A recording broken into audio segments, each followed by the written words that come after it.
très simple à comprendre parfois. On se demande qui est qui fait quoi. Ouais. C'est normal, c'est vraiment un mouvement complètement spontané, vous l'avez vu, c'est pas un mouvement qui va se réclamer des partis politiques. Ah non. Puis en plus, on ne l'a pas récupéré. On n'a pas essayé de le récupérer. On a vraiment été Mais non, c'est apolitique. dans un rapport sincère, dans un rapport apolitique vis-à-vis de ces gens qui sont quand même la majorité des Français. Alors il y a peut-être pas 70% des gens qui soutiennent, enfin il y a bien 60 ou 55% des gens qui encore soutiennent ce mouvement. Merci pour ces précisions parce que c'était pas très clair quand on voit certains radicaux qui sont en dehors des gilets jaunes. C'était pas très clair de comprendre qui faisait quoi. Mais on a vu que les casseurs, dans leur essentiel, sont des gens qui sont en dehors des gilets jaunes, qui sont en dehors du mouvement des gilets jaunes, sont en gros on peut dire les opportunistes qui, parfois ils n'ont même pas le gilet jaune d'ailleurs, mais les opportunistes qui mettent le gilet jaune pour faire croire qu'ils en sont, mais qui dénaturent ce mouvement, qui le vident de sa substance, et qui font passer ce mouvement comme ce qu'il n'est pas. C'est-à-dire que c'est toujours un mouvement pacifique. Ils en font un mouvement violent pour que Macron récupère finalement les bénéfices de tout ça. Bien sûr. Parce que ça arrange bien Macron, qui est éventuellement, par exemple, même si ça ne se fera probablement pas, pour des raisons qui sont un peu complexes à expliquer, une liste gilets jaunes aux européennes. Ça, Macron sait que s'il y avait cette liste, ça viderait de beaucoup le score du Rassemblement national, un petit peu celui des Insoumis aussi. Donc, merci à Jean-Claude pour ces explications. Vous avez vu des images un peu surprenantes à Saint-Nazaire, parce que Saint-Nazaire, c'est une ville quand même. Je ne vais rien vous apprendre, les mouvements sociaux sont toujours très forts. C'est une ville avec une histoire ouvrière importante. C'est sans doute pour ça que les événements des Gilets jaunes à Saint-Nazaire sont restés plus importants que dans d'autres points de France où le mouvement, je crois qu'il s'est étiolé, enfin, il s'est un peu déplacé. Les ronds-points qui existaient il y a un mois et demi ne sont plus forcément ceux de maintenant. Merci, chers amis, pour votre présence pour cette assemblée militante.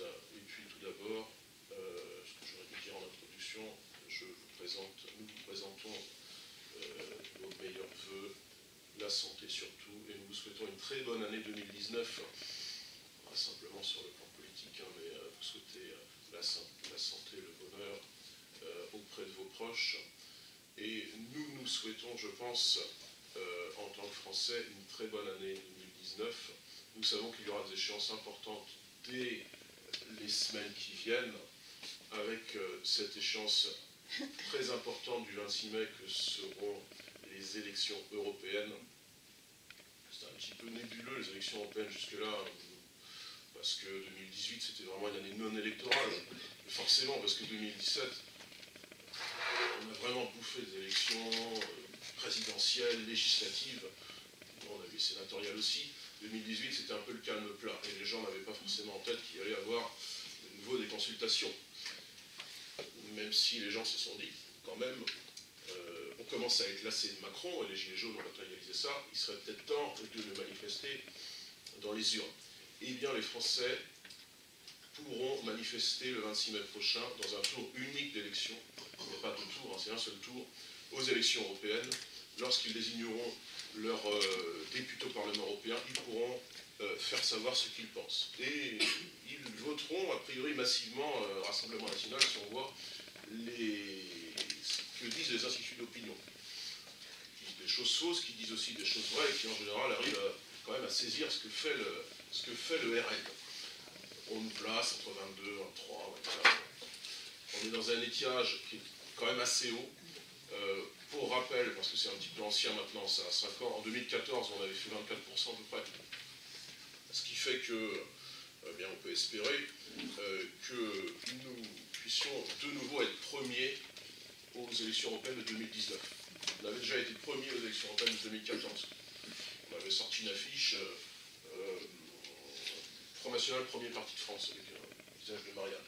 Peut-être qu'on pourra ressortir une affiche de ce type en 2019, parce que probablement le parti présidentiel ne sera pas premier. Et ça remontrera aux Français que le Rassemblement national et Marine Le Pen sont bien les figures de tête de l'opposition, et que l'opposition, ça n'est ni Jean-Luc Mélenchon, ce n'est ni les républicains qui ne se sont, à droite, qui ne se sont jamais vraiment trouvés leaders.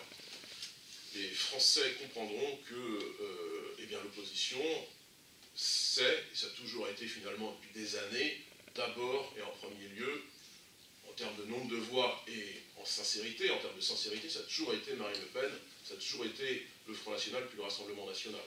11 millions de voix, pour rappel, au second tour de l'élection présidentielle de 2017, avec le renfort bienvenu à l'époque des voix de Nicolas Dupont-Aignan. Il a fait un petit peu chemin à part. C'est dommage pour lui.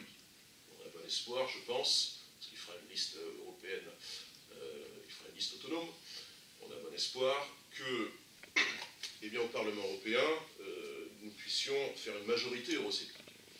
Parce que, et moi j'ai noté ça, je n'ai pas eu cette information, mais je l'ai noté dans un article, selon les instituts de sondage, si jamais il y a une fusion des groupes eurosceptiques au Parlement, et qu'on fait les scores que nous promettent les sondages, si jamais il y a la fusion du groupe de Marine Le Pen, ce qu'on appelle le groupe ENL, le groupe de M. Dupont-Aignan, qu'on appelle le groupe ELDD, et puis un petit groupe eurosceptique qui s'appelle le CR, eh bien on serait le deuxième, avec le score actuel, 23% à peu près, on serait le deuxième groupe au Parlement européen, mais on serait quasiment le premier en réalité, puisqu'on serait à 17 sièges seulement d'avoir la majorité au Parlement européen, avec 23% des voix dans tous les pays. Donc, tout ça, c'est gagnable, c'est jouable. Et les gens qui vous disent que de toute manière, le Front National, parce qu'il est seul, alors déjà on n'est pas seul, parce qu'on a des alliés, notamment en Italie, les gens qui vous disent le Rassemblement National, parce qu'il est seul, ne pourra pas demain faire de toute manière, ne pourra pas faire autre chose qu'une opposition de principe, ne pourra pas faire une majorité, une contre-majorité euro-réaliste, euro-critique au Parlement européen, et bien ces gens-là vous mentent vraiment pour le coup. Jusque-là, on pouvait se dire, oui, c'est sans doute vrai, mais là, ils vous mentent vraiment, parce qu'à 17 sièges près, si nous faisons 23%, si on fait 24-25%, eh bien, ça veut dire qu'on peut gagner aussi une majorité parlementaire au Parlement européen, parce que cette assemblée, elle était de la proportionnelle, et donc elle est finalement beaucoup plus représentative, paradoxalement, que ne le sont l'Assemblée nationale et a fortiori le Sénat. Donc on a des moyens, si on travaille depuis la base sur le terrain et jusqu'au sommet, j'y viendrai dans quelques secondes avec notre candidat tête de liste, qui donc sera Jordan Bardella, on a le moyen, à la base et au sommet, de faire changer les choses, d'avoir une majorité patriote, au sens de patriote de tous les pays d'Europe, et on peut sortir du carcan européen tel qu'il est actuellement constitué. Alors notre tête de liste donc, sera Jordan Bardella, qui est le directeur de notre mouvement de jeunesse, Génération Nation, ancienne FNJ, qui est un jeune homme de 23 ans, et c'est donc le signal d'une candidature vraiment radicalement alternative à celle que proposeront les autres partis. D'ailleurs, on ne sait pas trop les candidats des autres partis. Vous ne connaissez pas le candidat d'En Marche, c'est normal, parce que personne ne le connaît. Nous ne connaissons pas le candidat de la droite, c'est normal, parce qu'ils sont en train de se chamailler, et M. Larcher est en train de peser de tout son poids. Alors, M. Larcher a un certain poids, de son poids. M. Larcher est en train de peser de tout son poids pour que ce ne soit pas le candidat de M. Wauquiez. Vous voyez bien que ce sont des incassables. À France Insoumise, ça n'a pas été simple de trouver le candidat. Il y a vraiment qu'au Front National où nous avons investi ce jeune homme en qui, je le crois, notre mouvement, et Marine Le Pen au premier chef, mettent beaucoup d'espoir, parce qu'il représentera le visage, l'incarnation de cette Europe des nations et des libertés que nous voulons porter demain au niveau du Parlement européen avec cette majorité, cette contre-majorité patriote dont je vous ai parlé. La candidature de Jordan a été annoncée il y a 2-3 jours de ça. Ça se fera officiellement dans le cadre d'une grande convention européenne le 13 janvier, donc dimanche prochain à Paris. Et puis il y a aussi eu un événement qui est moins important peut-être, encore que je pense que c'est d'importance égale. C'est qui composera la liste. Ce sera une liste, je ne vais pas préciser, j'aurais dû le préciser d'ailleurs. On revient à un système de liste nationale avec à peu près 75 candidats dans toute la France. Naturellement, on n'aura pas 75 élus. Mais si nous faisons ces 23 ou 24% dont je vous ai parlé, on a des espoirs raisonnables d'avoir une vingtaine d'élus, peut-être 23 élus, peut-être 25 élus. Jordan sera donc notre tête de liste. Et dans les éligibles, c'est-à-dire les personnes qui seront élues à coup sûr, si nous faisons un score normal, il y aura, nous l'avons appris parce que ces choses-là se sont décantées il y a 2 jours, un ancien ministre qui nous a rejoints sur notre programme, qui est Thierry Mariani. Thierry Mariani, membre historique du RPR, gaulliste donc, ancien membre du gouvernement de Nicolas Sarkozy, ancien secrétaire d'État au transport, il y a une dizaine d'années de ça, fondateur d'un club de pensée à droite qu'on appelle la droite populaire, qui était un petit peu cette variante de la droite qui était finalement assez proche de nos idées, en tout cas sur le plan, sur les questions migratoires, les questions sécuritaires. Eh bien, quelqu'un comme Thierry Mariani vient de franchir le Rubicon. Il a franchi le Rubicon alors que la police de la pensée, naturellement, les médias, la bien-pensance, lui disaient que s'il passait de la droite au RN, eh bien, ce serait une mort sociale pour lui, un petit peu comme on avait dit à Dupont-Aignan il y a 1 an et demi. Si tu franchis le Rubicon, ça va être la mort sociale pour toi, et on va te faire battre dans ta circonscription à la législative. Ils ont failli faire battre, je ne sais pas que je défends M. Dupont-Aignan, mais ils ont failli faire battre M. Dupont-Aignan dans sa circonscription de hier, et ça n'a pas fonctionné. Eh bien, je pense qu'ils essaieront de faire un petit peu le même coup à M. Mariani, en essayant de lui faire des crasses, mais M. Mariani a rejoint une grande famille patriote, sans d'ailleurs prendre sa carte au RN. Et nous voyons là à la fois la sagesse de Marine Le Pen, qui ne cherche pas comme ça à annexer des gens de manière brutale, mais qui leur tend la main vraiment dans une démarche sincère. On n'est pas obligé de prendre une carte de parti, mais simplement parce qu'on se reconnaît sur des dénominateurs communs qui sont l'identité de la France et la souveraineté de la France, qui sont des dénominateurs communs non négociables. Eh bien, ça, c'est le point de ralliement minimum au Rassemblement national. C'est sans doute le langage qu'a tenu Marine Le Pen à Thierry Mariani. C'est sans doute ce qui a séduit, ce qui a intéressé M. Mariani. Il ne s'agit pas d'une démarche où M. Mariani va prendre sa carte au RN. Il sera un compagnon de route, et nous devons l'accueillir, je pense, y compris ici localement, dans notre militantisme. Nous devons l'accueillir sans arrière-pensée, en oubliant finalement ce qui a pu être dit ou écrit dans le rang le concernant, parce que M. Mariani, avant naturellement, est un concurrent politique. Eh bien, cette page-là est tournée définitivement, et voici M. Mariani et quelques autres dans nos rangs, nous rejoignant. Ce qui est une très bonne nouvelle, parce que ça prouve la capacité d'attraction du Rassemblement national, le fait que le Front national devient véritablement un rassemblement national. Marine Le Pen avait conçu ce mouvement en disant on va changer de nom, et comme ça, on va être plus dans une culture de coalition, d'union, de forces qui n'étaient pas forcément intéressées par le Front national. Et donc on va nommer notre mouvement Rassemblement national. Eh bien, avec cette venue de Thierry Mariani, on voit que c'était une première victoire. Et puis il y a aussi la venue d'un homme qui est un petit peu moins connu, qui s'appelle Jean-Pierre Garot, je crois, qui est Jean-Paul, Jean-Pierre, je ne sais pas, qui est un ancien député de Gironde, également membre de l'UMP. Vous voyez qu'il y a quand même 2 grands cadres nationaux de l'UMP, et même des Républicains concernant M. Mariani, puisque hier encore il était membre des Républicains, il ne l'est plus maintenant, qui viennent de rejoindre, non pas encore une fois le Rassemblement national, tout à fait, mais la liste européenne présentée par Marine Le Pen et Jordan Bardella aux élections du 26 mai prochain. Et ça, c'est un marqueur très fort qui doit nous galvaniser dans notre militantisme, qui doit aussi je pense, nous faire prendre conscience que localement, nos démarches dans les municipalités, comme nous essayons de l'entreprendre à Saint-Nazaire, dès le premier tour, liste d'union large avec le Rassemblement national et puis des éléments des droites au pluriel, avec, je pense, tout d'abord les éléments de Debout la France, ça doit nous galvaniser et nous faire comprendre que cette stratégie est la bonne. Ça peut paraître un peu paradoxal parce que Debout la France fait sa liste européenne, mais on ne doit pas considérer ça et on doit regarder au municipal ce qui est dans l'intérêt des Nazériens, et dans l'intérêt l'intérêt des habitants des autres communes.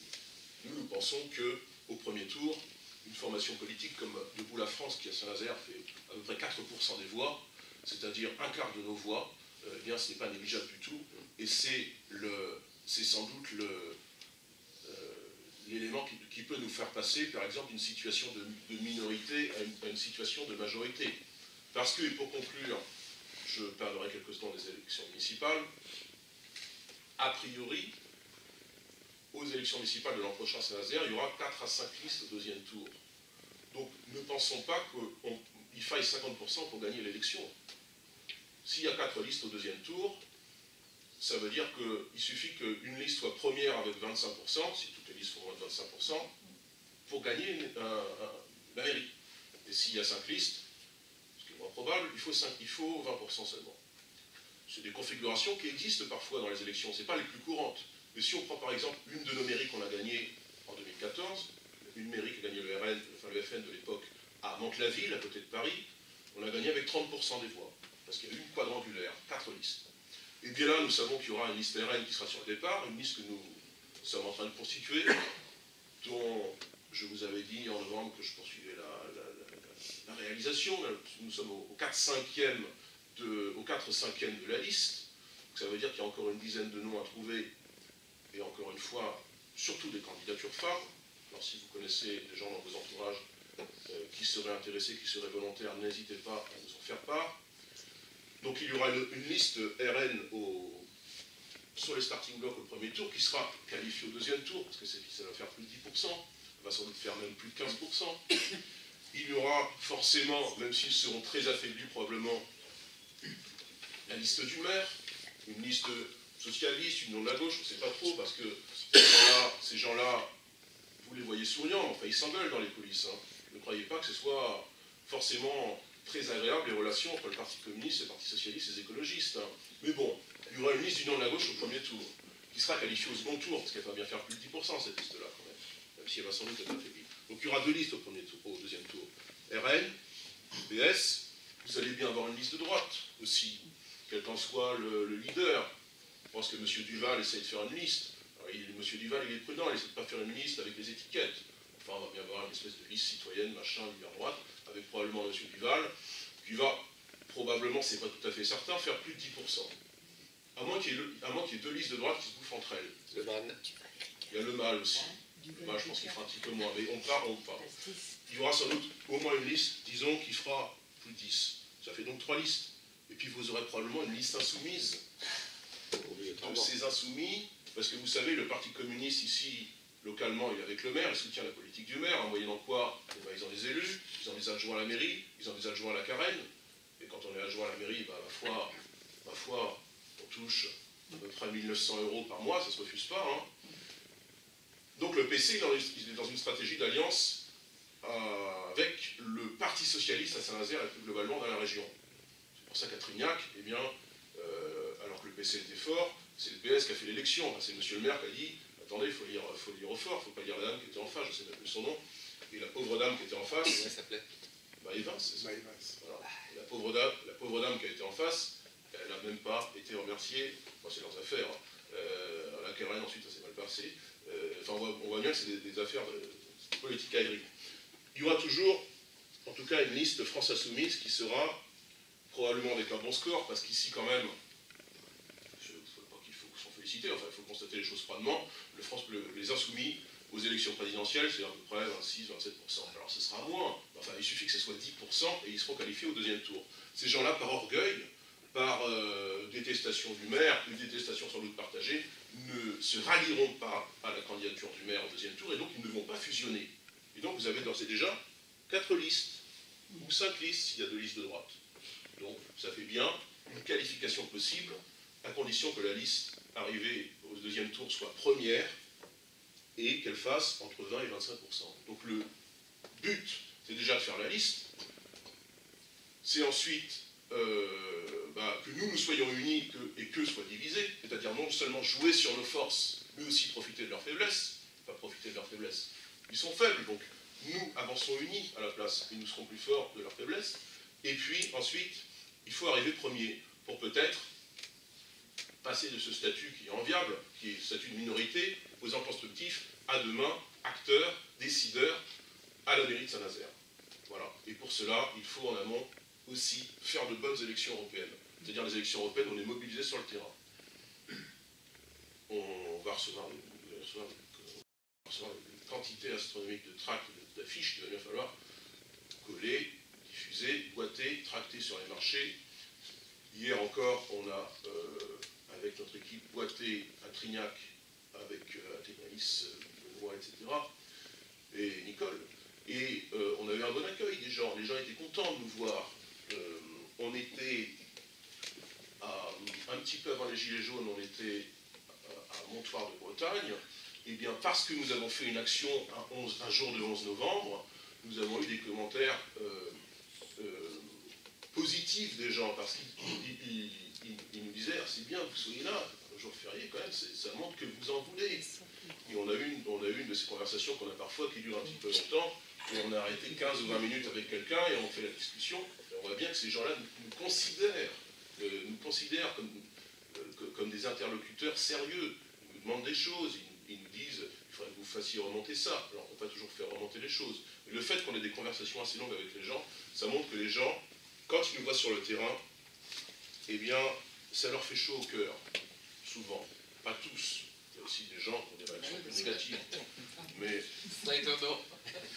la majorité des réactions, quand même, c'est plutôt des réactions positives, parce qu'ils ne voient pas souvent des hommes politiques, comme on dit, mais nous on ne considère pas comme ça, des militants de quelque parti que ce soit, sur le terrain, ils n'en voient pas souvent. Juste avant les élections. Juste avant les élections, souvent. Et ça, c'est une erreur aussi que je crois nous ne commettons plus à Saint-Nazaire, parce qu'on est bien implanté, on est exceptionnellement implanté par rapport peut-être à ce qui se fait ailleurs, même si c'est perfectible. Nous, on ne fait pas l'erreur de ne venir qu'au moment des élections. On ne fait pas l'erreur d'aller que sur les marchés non plus. On va jusqu'au cœur des boîtes aux lettres des gens. On parle aux gens dans la rue. On va dans les cafés, parce que la politique se fait aussi dans les cafés. Et si la politique se fait dans les ronds-points, c'est bien parce que depuis un siècle et demi, elle se fait dans les cafés. Donc les gens que vous ne voyez jamais dans les cafés, comme Audrey Dufeu-Schubert, député, ou David Samsa, maire de Saint-Nazaire, en creux, ça montre quelque chose. Les endroits où ils sont absents, ça montre qu'ils ne font pas tout le boulot. Parce qu'on ne demande pas au maire de Saint-Nazaire d'aller hypocritement sur le marché, sur les halles, parler à quelques personnes. Et c'est pas ça qu'on lui demande. On lui demande d'être dans un rapport réel aux gens. On ne lui demande pas non plus, comme il le fait, de faire des rendez-vous du maire qui sont en fait des mini-meetings. C'est pas très clair, parce que le maire, il est en campagne électorale d'ores et déjà. Et ce qu'il nous fait, là, quand il fait ce qu'il appelle les rendez-vous du maire, où il va dans les quartiers recueillir les doléances des gens, il faudra se demander l'an prochain, quand on sera vraiment en temps de campagne électorale, y compris au sens légal, c'est-à-dire un an avant la campagne, il faudra se demander si ce n'est pas des meetings électoraux, ça. Parce que ça, c'est payé avec nos impôts. Eh bien nous, je crois que nous avons un rapport plus sincère à la politique, dans notre manière dont nous militons, dans notre manière dont nous faisons de la politique aussi de manière continue. C'est-à-dire que même certains jours d'été, on a milité cette année. À 11 novembre, on a pu être dans la rue. Eh bien, ça montre aux gens qu'on s'intéresse vraiment à eux, qu'on n'est pas simplement dans un rapport intéressé pour avoir des sièges, pour avoir des places, et finalement ne rien faire, ne pas agir. On n'est pas dans ce rapport-là, et je crois que les Français ordinaires, même s'ils n'aiment pas la politique, et qu'ils n'aiment pas forcément le Rassemblement national, pas tous, parce qu'ils le connaissent mal, je pense qu'ils le perçoivent quand même, qu'on est dans un rapport beaucoup plus sincère, beaucoup plus direct aussi, à la population. Ça, c'est positif. C'est perfectible, il faut persévérer dans ce sens-là. Et avec un homme, avec une femme comme Marine Le Pen, qui ne nous a pas déçus depuis 10 ans maintenant qu'elle est aux commandes du Rassemblement national, et avec un jeune homme comme Jordan Bardella, je pense que nous avons encore de belles pages à écrire. Donc, eh bien, encore une fois, une très bonne année à vous, et essayons d'écrire ces belles pages d'ici le 26 mai prochain, jour des élections européennes. Merci. Tu fais un rappel pour le 19, s'il te plaît. Oui, et on a beaucoup de rendez-vous, j'aurais dû en parler, on a aussi des rendez-vous militants au niveau de la fédération. Une formation des adhérents qui vous sera proposée le 19 janvier à Nantes. vous avez normalement dû recevoir tous un mail pour cette formation des adhérents. Ceux qui ont pas reçu le mail, vous pouvez aller voir Nicole, parce que c'est Nicole qui recueille les inscriptions. C'est un stage de formation des adhérents, formation sur l'histoire du mouvement, sur les thématiques du mouvement, sur quel est notre programme, etc. C'est une formation d'une journée. Et il y aura un rendez-vous qui est notre traditionnelle galette des rois, du 27 janvier prochain, également à Nantes. Donc le 19 c'est un samedi, le 27 c'est un dimanche, où notre invité est Edwige Diaz, vice-présidente du groupe RN au Conseil régional de Nouvelle-Aquitaine. Encore ? Ah ben, elle n'est jamais venue ici. Non, mais Qu'est-ce que t'as contre, toi? Non, mais je l'ai Ah non, on vu. l'adore. Non, mais comme on l'a Ah, vous êtes vu à Strasbourg. Ah oui. Et là, tu l'as vu à Nantes, elle n'est jamais venue en vacances. Ah, On pense aussi qu'avec Jordan, c'est vraiment des pousses de cette nouvelle génération de militants, de candidats, et demain, nous l'espérons, d'élus au Parlement européen. Et donc, pour ces deux événements, le stage des adhérents et la galette des rois, ça sera un repas suivi d'une galette, vous pouvez vous inscrire auprès de Nicole qui recueillera vos inscriptions. Voilà. Venez parce que c'est bien que les gens de Saint-Nazaire soient présents à Nantes, ça montre qu'on est dynamique dans les deux sens.